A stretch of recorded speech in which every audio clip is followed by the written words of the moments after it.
दोस्तों कहते हैं जब एक बेटी जन्म लेती है तो घर में सिर्फ रोशनी नहीं आती बल्कि एक फरिश्ता उतरता है। वो छोटी उंगली पकड़कर जब चलना सीखती है तो पिता महसूस करता है कि उसके दिल का एक हिस्सा अब उसके बाहर धड़कने लगा है।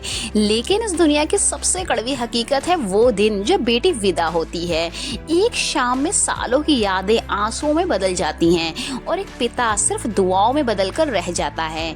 दोस्तों आज हम बात करने जा रहे हैं भारतीय संगीत इतिहास के सबसे भावुक, दिल को चीर देने वाले इस गीत की, बाबुल की दुआएं लेती जा। लेकिन यह सिर्फ एक गाना नहीं है, ये एक पिता के दिल की धड़कन है, एक बेटी की सिसकी है और मोहम्मद रफ़ी साहब की आत्मा से निकला हुआ सुर है। दोस्तों 1950 से 60 का दौर वो दौर था जब हिंदी सिनेमा अपनी शान पर था, लेकिन एक ऐसा गीत बनने वाला था जो आने वाले 100 सालों तक हर बेटी की विदाई का प्रतीक बन जाएगा। कहते हैं इस गीत की रिकॉर्डिंग से सिर्फ एक दिन पहले मोहम्मद रफ़ी साहब अपने घर में अपनी बेटी की शादी की तैयारियां देख रहे थे। मेहंदी की खुशबू थी, दियों की रोशनी थी और चारों तरफ हंसी थी, पर किसी को क्या पता था रफ़ी साहब के दिल में एक हल्की सी बेचैनी छुपी बैठी थी, क्योंकि पिता चाहे कितना भी मजबूत हो, बेटी की विदाई का ख्याल उसके दिल को कहीं ना कहीं तोड़ ही देता है। अगले दिन स्टूडियो में संगीतकार ने रफ़ी साहब के सामने यह गीत रखा, बाबुल की दुआएं लेती जा। जैसे ही उन्होंने बोल पढ़े, ये सिर्फ शब्द नहीं थे, ये उनके दिल का दर्द था, उनकी बेटी की हंसी थी, उनकी दबी हुई रुलाई थी। जब रिकॉर्डिंग शुरू हुई, रफ़ी साहब की आवाज़ में एक हल्की सी कपकपी थी, मानो हर लाइन वो अपनी बेटी को कह रहे हों, जग में आई हो तो जीना ही पड़ेगा।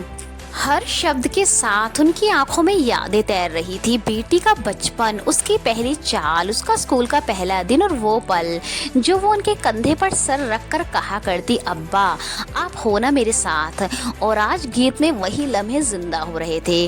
रफ़ी साहब के सुर सुर नहीं थे, वो एक पिता का आशीर्वाद था, एक पिता का दर्द और एक पिता की मजबूरी कि चाहे कितना भी रोना आए, बेटी को मुस्कुराते हुए ही विदा करना है। कहते हैं गीत खत्म होने के बाद स्टूडियो में कुछ सेकंड तक गहरी खामोशी छा गई थी। वहां खड़े सभी लोगों की आंखें नम थी। किसी ने धीरे से कहा, आज एक पिता ने गाया है, गायक ने नहीं। दोस्तों बेटी की विदाई सिर्फ रस्म नहीं होती, एक पिता के दिल का सबसे बड़ा इम्तिहान होता है। जब वो दहलीज पार करती है तो लगता है जैसे पूरा घर पीछे छूट रहा है, लेकिन पिता बाहर से मुस्कुराता है और अंदर से टूट रहा होता है। और तभी उसके दिल से एक ही दुआ निकलती है, खुश रहना, मेरी दुआएं हमेशा तेरे साथ है। और तो दोस्तों यही वजह है कि यह गीत दशकों बाद भी हर बेटी की विदाई में बजता है, क्योंकि इसमें एक पिता का सबसे सच्चा, सबसे पवित्र और सबसे खूबसूरत प्यार छुपा है।